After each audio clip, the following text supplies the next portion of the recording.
हाँ जी dear viewer, स्वागत है आप सभी का एक बार फिर से आपके अपने चैनल पर। आज फिर हम एक वीडियो लेके आए हैं आपके लिए, और ये वीडियो आपके लिए बड़ा इम्पोर्टेंट होने वाला है। क्लास +2 के लिए ये एनसीईआरटी बोर्ड, और हमारे चैप्टर का जो नाम है वो है aggregate demand, supply and related concept.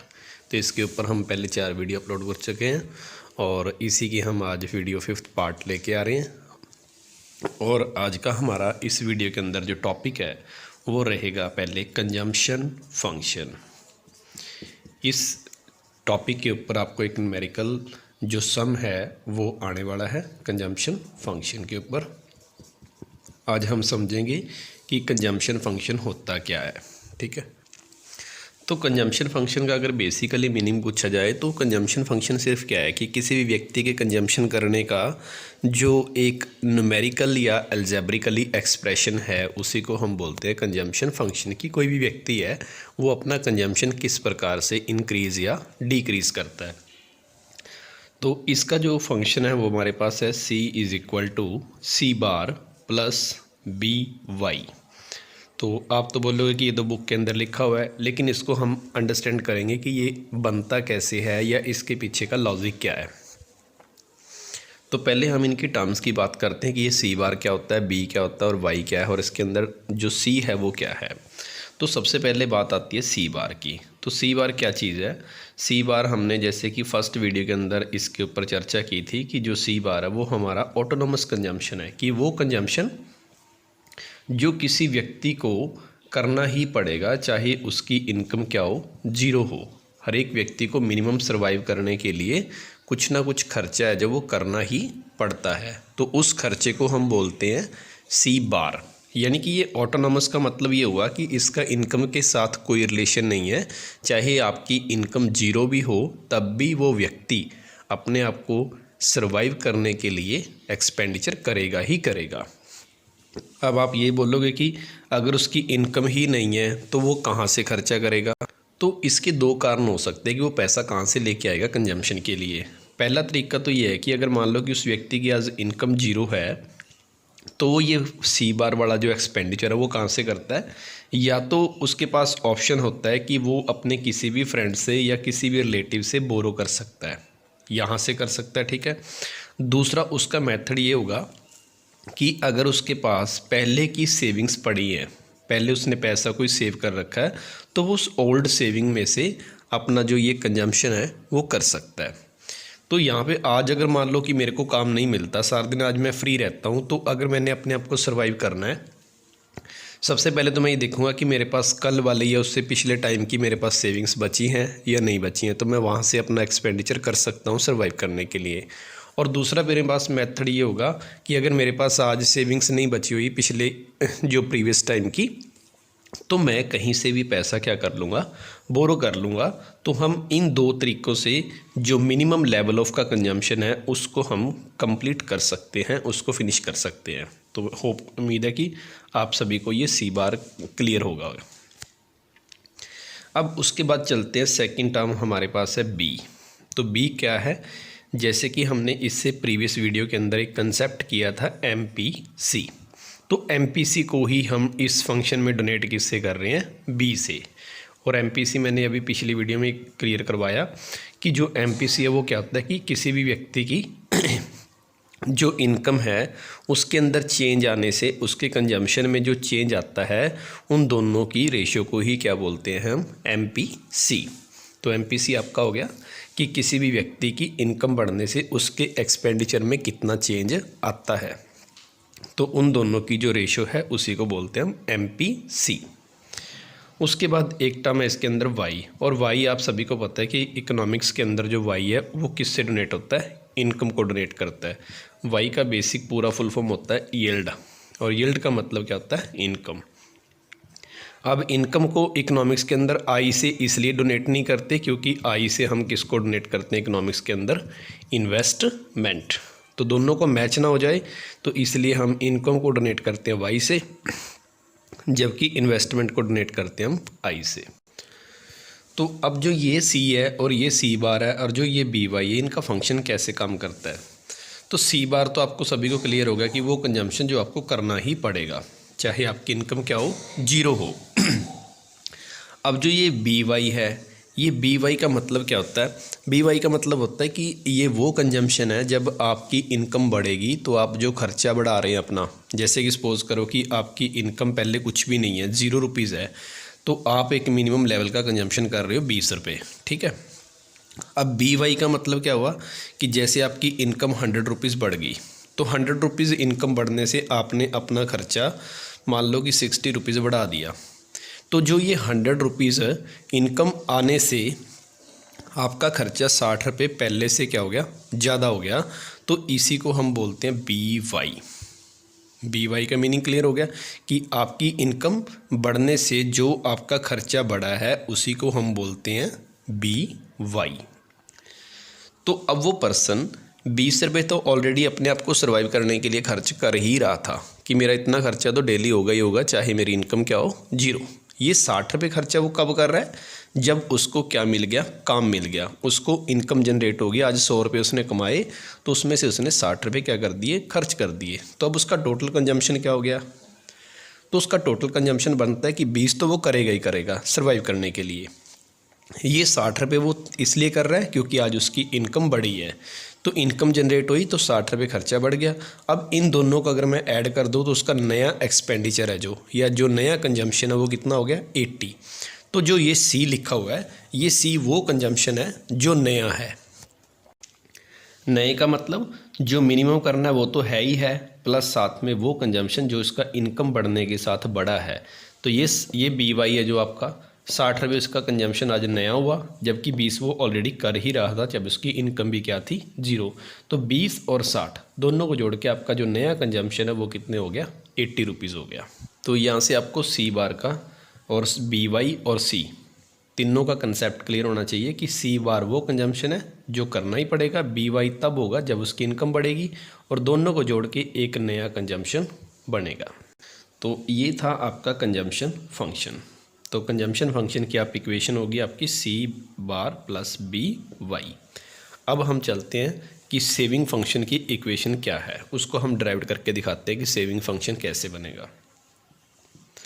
तो इसके बाद हमारे पास है सेविंग फंक्शन। अब सेविंग फंक्शन कैसे काम करता है? आपको ये पता है किसी की व्यक्ति की जो इनकम है उसके दो पार्ट होते हैं, एक पैसा वो कंज्यूम करेगा और एक पैसा वो सेव करेगा। तो y is equal to C plus S. तो यहाँ पे मैं अब c की वैल्यू फिल करूँगा जो मैं ऊपर लिख के आया हूँ, ये वाली वैल्यू थी जो आपकी c की थी। तो मैं c की वैल्यू क्या फिल करूँगा यहाँ पे, c बार प्लस बी वाई। तो ये होगी c की वैल्यू, ये वैल्यू मैंने भरी c की यहाँ से। और आगे है प्लस s का मतलब यहाँ पे सेविंग है, तो मैंने अब इसमें से क्या निकालनी है, सेविंग, जिससे हमारा क्या बनेगा, सेविंग फंक्शन। तो सेविंग निकालना है तो यहाँ पे सी बार पॉजिटिव है और ये भी पॉजिटिव है। अगर मैं इसको लेफ्ट हैंड साइड पे लेके आऊँगा तो ये क्या बन जाएगा, नेगेटिव, और ये भी क्या बन जाएगा, नेगेटिव, और इधर आपका सिर्फ क्या रह जाएगा, कल्ला सेविंग फंक्शन रह जाएगा। तो सेविंग फंक्शन रह गया। अब उसके बाद ये दोनों वैल्यूज़ आपको लग रहा है कि वाई वाली हैं, तो मैं वाई वाली को एक साइड लिख लूँगा और सी को पीछे ले लूँगा। तो यहाँ से सी बार, यहाँ पे आपके पास क्या बचा, वाई, और यहाँ पे क्या बचा, बी वाई। तो इससे आपको कोई इफेक्ट नहीं लगेगा कि सेम ही वैल्यू है, सी बार पहले लिख लिया और वाई में आगे ले गया, जबकि साइन उनके मैंने क्या रखे हैं, सेम, क्योंकि दोनों लेफ्ट हैंड साइड पे ही हैं। तो अब यहाँ से आपने जो इन दोनों वैल्यूज़ में से वाई क्या निकाल देना है, कॉमन। तो हमने यहाँ से वाई क्या निकाल दिया, कॉमन निकाल दिया। तो जब वाई को कॉमन निकालेंगे तो वाई से वाई डिवाइड करेंगे 1, इससे y को डिवाइड करेंगे कॉमन वाले से, तो ये y आपका पहले बाहर आ चुका है, यहाँ पे सिर्फ क्या बचा, b बचा। तो इज़ इक्वल टू क्या आ गया, s। तो इसी को क्या लिखा जा सकता है, जो y यहाँ पे मल्टीप्लाई है तो उसको हम आगे वाले तरफ भी मल्टीप्लाई लिख सकते हैं। बात ये भी वही है और बात ये भी यही है। तो ये जो आपका फंक्शन बना s is equal to negative C bar plus 1 minus B into Y. तो यही हमारा फॉर्मूला है किसका, सेविंग फंक्शन का। उम्मीद करता हूँ कि आप सभी को ये फंक्शन समझ आया होगा और आप इसका स्क्रीनशॉट जो ले सकते हैं। अब आपको मैं ये दोनों प्रूफ करके भी दिखाऊंगा कि ये दोनों इनकम के इक्वल कैसे आएंगे। तो सबसे पहले आपके पास कंजम्पशन है, फिर आपके पास सेविंग है, और दोनों का ऐड हमेशा किसके इक्वल होता है, इनकम के। तो कंजम्पशन को डोनेट किया सी से, और सेविंग को डोनेट किया मैंने एस से, और जो इनकम है उसको डोनेट किया वाई से। तो यहाँ पे कंजम्पशन फंक्शन लिखूँगा मैं सी बार प्लस बी वाई, तो ये आपका हो गया कंजम्पशन फंक्शन।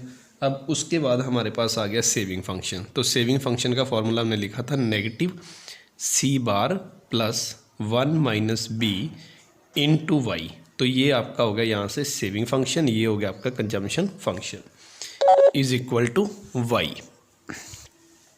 तो आप यहाँ से सी बार पॉजिटिव और सी बार नेगेटिव, ये दोनों कैंसिल हो गए। अब यहाँ से बचा आपको बी वाई, और यहाँ पे बचा 1 minus B into Y is equal to Y. तो अब जो ये दोनों वैल्यूज़ में से आप इस वैल्यू में से और इस पूरी वैल्यू में से y को क्या निकाल सकते हैं, कॉमन। तो आपने y क्या निकाल लिया यहाँ से, कॉमन। अब यहाँ क्या बचा आपके पास, b बचा, और यहाँ पे क्या बचा, y आपका बाहर आ गया, यहाँ बचा 1 माइनस बी। तो आप यहाँ लिखेंगे 1 minus B is equal to Y. तो b नेगेटिव b पॉजिटिव, ये दोनों आपके क्या हो गए, कैंसिल। अब यहाँ पे आपके पास क्या बचा, सिर्फ कल्ला 1 बचा। तो y की 1 से मल्टीप्लाई करेंगे, y is equal to Y. तो आप यहाँ से देखेंगे कि आपकी जो लेफ्ट हैंड साइड है वो किसके इक्वल आ गई, राइट हैंड साइड के आ गई। तो इस तरीके से हम इसको वेरीफाई भी कर सकते हैं। तो आप इसको वेरीफाई करना चाहें तो वेरीफाई भी हो सकता है। तो ये थे आपके दो सेविंग फंक्शन और एक था आपका कंजम्पशन फंक्शन। अब एक और इंटरेस्टिंग फैक्ट है जो आपको इसके अंदर पता होना चाहिए। इसको देखो, हमने लिखा कि c is equal to C bar plus B Y. तो जो b है वो किसको डोनेट करता है, एम पी सी को। तो आप इसको क्या लिख सकते हो, आप इसको ऐसे भी लिख सकते हो M P C into Y. तो कंजम्पशन फंक्शन है जो वो एम पी सी के साथ चलता है, मतलब कंजम्पशन का रिलेशन आपका किसके साथ है, कंजम्पशन से, और एम पी सी ही हमारा क्या होता है, b होता है। तो हम इसको ऐसे भी लिख सकते हैं। अब जो दूसरी बात है सेविंग की, तो सेविंग के अंदर हमने क्या लिखा था, सेविंग फंक्शन के अंदर minus C bar plus 1 minus B into Y. अब इसी सेविंग फंक्शन को हम ऐसे भी लिख सकते हैं M P S into Y. ये ऐसे भी लिखा जा सकता है।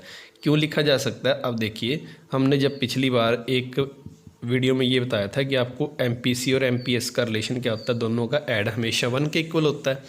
तो अब यहाँ से आप देखोगे कि जो एमपीसी है उसको मैं क्या लिख सकता हूँ, बी लिख सकता हूँ, क्योंकि हमने फंक्शन के अंदर यही लिखा था। ऊपर देखोगे तो कंजम्पशन फंक्शन के अंदर हमने बी किसको डोनेट कर रहा था, वहाँ पे एमपीसी को डोनेट कर रहा था। तो यहाँ पे इसकी वैल्यू हमने बी लिख दी plus MPS is equal to 1। अब यहाँ से हमने एमपीएस निकालना है, तो जो b यहाँ पे प्लस का है वो इधर जाके किस चीज़ का हो गया, माइनस का। तो इसका मीनिंग क्या हुआ कि 1 में से अगर b माइनस करेंगे तो क्या निकलेगा, MPS। या इसी को ऐसे लिख सकते हैं कि अगर 1 में से हम MPC माइनस कर दें तो क्या होता है, वो MPS। तो इसका मतलब MPS है जो 1 माइनस बी के इक्वल है। तो यहाँ पे हमने 1 माइनस बी है जो वो किसको लिख रहे हैं, यहाँ पे हम MPS को। तो 1 माइनस बी ही हमारा क्या होता है, MPS। तो इसका मतलब ये हुआ कि जो सेविंग फंक्शन है वो MPS के साथ चलता है, जबकि आपका जो कंजम्पशन फंक्शन है वो MPC के साथ होगा। तो ये दोनों वैल्यू आप इस तरीके से वेरीफाई भी कर सकते हो। तो इसके बाद हम इन दोनों फंक्शन की एक एक बेसिक एग्जांपल ले लेते हैं। सपोज़ करो कि आपको न्यूमेरिकल सम के अंदर दिया हुआ है कि जो आपका सी बार है वो सपोज़ करो कि 500 दिया हुआ है। तो और उसके बाद आपको जो MPS की वैल्यू दे रखी है वो दे रखी है 0.6, और आपको इनकम दी हुई है यहाँ पे 1000। तो आपको पूछा गया कि आप इसका C निकालें, तो C कितना होगा, ठीक है। तो पहले हम C निकालने के लिए इसका कंजम्पशन फंक्शन निकालेंगे। तो कंजम्पशन फंक्शन हमारा किसके इक्वल है, C बार प्लस बी वाई, और B यहाँ पे किस चीज़ को डोनेट कर रहा है, इसी को आप लिख सकते हैं C is equal to C bar plus MPC into Y. अब वैल्यूज़ के अंदर हमें क्या दे रखा है, एक तो हमारे को C बार दे रखा है, इसकी वैल्यू तो हमारे पास ऑलरेडी है, तो हम C बार की वैल्यू कितनी भर देंगे यहाँ पे 500। अब यहाँ पे हमें वैल्यू किसकी चाहिए, एमपीसी की, जबकि हमें दे किसकी रखे यहाँ पे एमपीएस की। तो आप इसमें से एमपीएस में से एमपीसी की वैल्यू निकाल लें। तो एमपीसी की वैल्यू कैसे निकलेगी, आप दोनों का रिलेशन जानते हो कि दोनों का ऐड जो वो हमेशा किसके इक्वल होगा, 1 के। तो यहाँ पे आप एमपीएस की वैल्यू भरेंगे 0.6। अब जो ये 0.6 यहाँ पॉजिटिव है तो उधर जाके क्या हो जाएगा, ये नेगेटिव। तो आपको एमपीसी की वैल्यू मिल जाएगी 0.4, और यही 0.4 आप किसकी वैल्यू है, बी की। तो यहाँ आप बी की वैल्यू भर देंगे 0.4, और यहाँ पे आपका जो इनकम है वो कितना है, 1000। तो आप इसका 500 और इसका 0.4 से मल्टीप्लाई कर दोगे तो आपको ये वैल्यू मिलेगी 400, और दोनों का ऐड करोगे तो उस व्यक्ति का नया कंजम्पशन कितना होगा, 900। तो इस तरीके से आप इसका न्यूमेरिकल है जो वो सॉल्व कर सकते हैं। आपको बस बेसिक ये फंक्शन दोनों याद होने चाहिए। ये आपका कंजम्पशन फंक्शन है और सेविंग फंक्शन में आपका ये वैल्यू होगा 1 - b × y। ये सेविंग फंक्शन है और ये बड़ा आपका कंजम्पशन फंक्शन है। उसके बाद एक जो लास्ट इसका टॉपिक है हमारे पास इस चैप्टर के अंदर, तो वो एक चीज़ आपसे ये पूछी जाती है कि आपके पास 4 टर्म है जो एपीसी, एपीएस, एमपीसी और एमपीएस, इन चारों में से कौन सी टर्म नेगेटिव हो सकती है और कौन सी नहीं हो सकती। तो नेगेटिव का मतलब कि आपका जो वैल्यू है वो इन्वर्स कब आएगा, माइनस में कब आएगा। तो इन चारों में से देखो जो एपीसी है वो कभी भी नेगेटिव नहीं होती, हमेशा ये पॉजिटिव होती है। जो एपीएस है ये आपकी नेगेटिव आ सकती है। एमपीसी आपकी कभी भी नेगेटिव नहीं आएगी, ये हमेशा पॉजिटिव आएगी। एमपीएस भी हमेशा क्या आती है, पॉजिटिव ही आती है, ये कभी नेगेटिव नहीं आती। तो अब इनके मैं रीज़न बताता हूँ कि इनमें से ये नेगेटिव क्यों आता है जबकि बाकी सारे पॉजिटिव क्यों आते हैं। तो इनके हमने रीज़न समझने हैं। तो जैसे कि हमने किसी व्यक्ति की इनकम मान लो 0 भी लिख देते हैं कि किसी व्यक्ति ने आज कोई पैसा नहीं कमाया, तो उसके बावजूद भी वो कंजम्पशन करेगा मिनिमम सर्वाइव करने के लिए। सपोज करो कि उसका मिनिमम कंजम्पशन कितना 20 है, और यही इसका प्रॉपर कंजम्पशन भी यही 20 है, क्योंकि इसकी इनकम 0 है तो वो 20 रुपये खर्च कर रहा है, तो इसका मतलब कंजम्पशन उसका कितना हो गया, 20।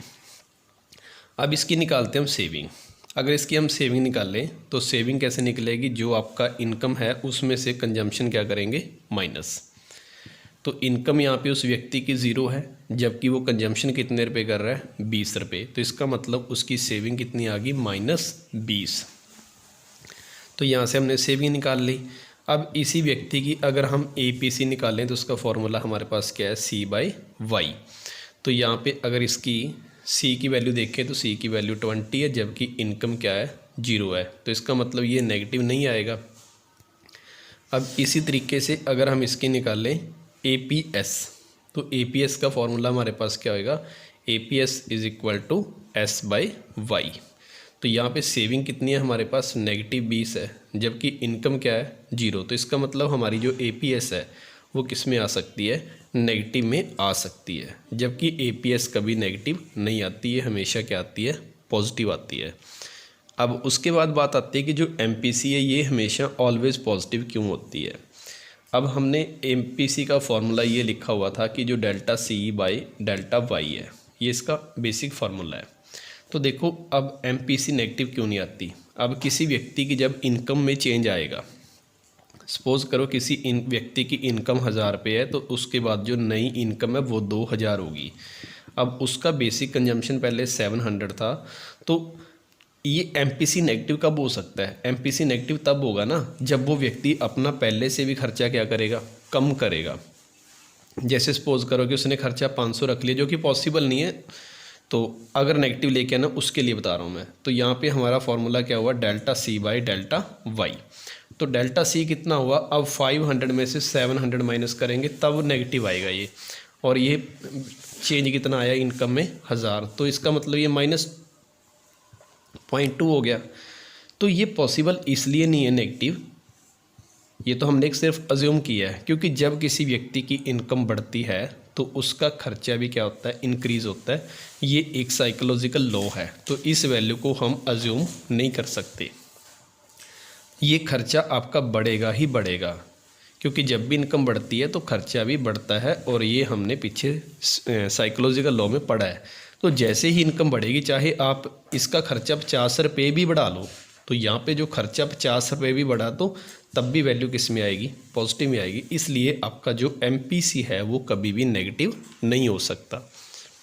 अब उसके बाद है कि जो MPS है वो हमेशा पॉजिटिव क्यों होता है, वो नेगेटिव क्यों नहीं होता। अब जैसे हमने वही एग्जांपल ली, किसी व्यक्ति की इनकम 1000 रुपये है और उसने इनकम उसकी बढ़ के कितनी होगी, 2000। अब यहाँ पे उसका कंजम्पशन 700 था, तो जब कंजम्पशन बढ़ेगा, जब हमारी क्या बढ़ती है, इनकम, तो इसका कंजम्पशन सपोज करो कि पहले 700 था, तो अब उसने मान लो कि 800 रुपये अपना कंजम्पशन बढ़ा दिया, क्योंकि उसकी इनकम में कितना चेंज आया, 1000 आया, और उसके कंजम्पशन में कितना चेंज आया, 800 रुपये। तो यहाँ पे अब सेविंग चेक करते हैं कि यहाँ पे उसकी वैल्यू कितनी रहेगी, 300 रहेगी सेविंग की, क्योंकि 1000 में से 700 कम हो गया, तो 700 रुपये में से बचे 300 रुपये सेविंग। अब यहाँ पे सेविंग कितनी बची, 2000 में से 1500 माइनस कर दिया, 500 रुपये। तो सेविंग किस में आ रही है, अब सेविंग भी हमारी किस में आ रही है, पॉजिटिव आ रही है। तो सेविंग में जो चेंज आता है वो कभी नेगेटिव नहीं होता। ये नहीं होता है किसी व्यक्ति की इनकम बढ़ने से वो खर्चा इनकम बढ़ने वाले खर्चे से भी क्या कर दे, ज़्यादा, क्योंकि ये साइकोलॉजिकल लॉ है कि हर एक व्यक्ति क्या करता है, सेविंग करता है। तो इसलिए इनकम में चेंज आने से कंजम्पशन में जो चेंज आता है वो हमेशा कम आता है। अगर ये कम आएगा तो इसका मतलब सेविंग इंक्रीज़ हो रही है, और सेविंग अगर इंक्रीज़ हो रही है तो इसलिए जो डेल्टा एस है वो हमेशा आपका क्या रहता है, पॉजिटिव। इसीलिए MPS कभी क्या नहीं आ सकती, नेगेटिव नहीं आ सकती। तो याद रखेंगे कि सिर्फ आपका APS है ये नेगेटिव हो सकता है, जबकि APC, MPC और MPS ये हमेशा क्या रहते हैं, पॉजिटिव रहते हैं। ये आपको वैल्यू बेस्ड क्वेश्चन पूछा जाता है।